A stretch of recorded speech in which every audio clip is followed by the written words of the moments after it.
নমস্কার বন্ধুরা, মল্লিকা কিচেনে এই যে থোড় নিয়েছি, থোড়ের একটি রেসিপি বানাবো। আপনারা কিন্তু শুরু থেকে শেষ পর্যন্ত আমার সঙ্গে থাকবেন। আর রেসিপিটি যদি ভালো লেগে থাকে অবশ্যই লাইক করবেন, শেয়ার করবেন, সাবস্ক্রাইব করবেন আর পাশে থাকা বেল আইকনটি প্রেস করবেন। থোড়গুলো কিন্তু খুব সরু সরু করে কাটা হয়ে গেছে। কাটার পরে কিন্তু ভালো করে ধুয়ে নিয়ে লবণ আর হলুদ আধা ঘন্টা আগে মেখে রেখেছি। আর একটু আলুও ছোটো ছোটো টুকরো করে কেটে নিয়েছি। এই নিরামিষ থোড় রান্নার জন্য টমেটো নিয়েছি একটা, আদা কুচানো নিয়েছি 2 চামচ, জিরে নিয়েছি 1 চামচ আর কাঁচা লঙ্কা কয়েকটা নিয়েছি। এগুলো কিন্তু আমি একসঙ্গে বেটে নিচ্ছি। আর ফোড়নো দেওয়ার জন্য তেজপাতা নিয়েছি, জিরে 1 চিমটে, কালো জিরে 1 চিমটে আর একটা শুকনো লঙ্কা নিয়েছি। তাহলে এবার কড়াতে আমি তেল দেওয়ার পর ফের আসছি। কড়াতে কিন্তু তেল দিয়েছি, তেলটা গরমও হয়ে গেছে। এবার কেটে রাখা আলুগুলো লাল লাল করে একটু নেড়ে নিচ্ছি। আলুগুলোতে একটু হলুদের ছিটে দিয়ে দিলাম, দিয়ে আবার নাড়ানাড়ি করে নিচ্ছি।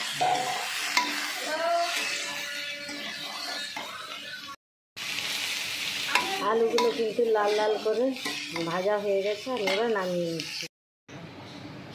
আমি ওই তেলেই কিন্তু কালো জিরে নিয়েছি 1 চিমটে, তেজপাতা নিয়েছি, 1টি শুকনো লঙ্কা আর সাদা জিরে 1 চিমটে নিয়েছি।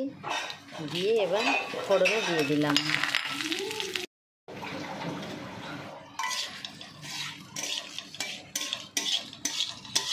ফোড়নটা ভাজা ভাজা হয়ে গেছে। এবার বেটে রাখা মশলাটা দিয়ে দিচ্ছি। এর সঙ্গে আন্দাজ মতো হলুদের গুঁড়ো আর কাশ্মীরি লঙ্কার গুঁড়োটা দিয়ে দিলাম। এবার মশলাটা একটু ভাজা ভাজা করে নিচ্ছি। মশলাটা কিন্তু ভাজা হয়ে গেছে। এবারে ভেজে রাখা আলুটা দিয়ে দিলাম, দিয়ে ভালো করে একটু নাড়াচাড়া করে নিচ্ছি। আর এই যে থোড়টা কেটে রেখেছিলাম, এবার থোড়টাও দিয়ে দিচ্ছি।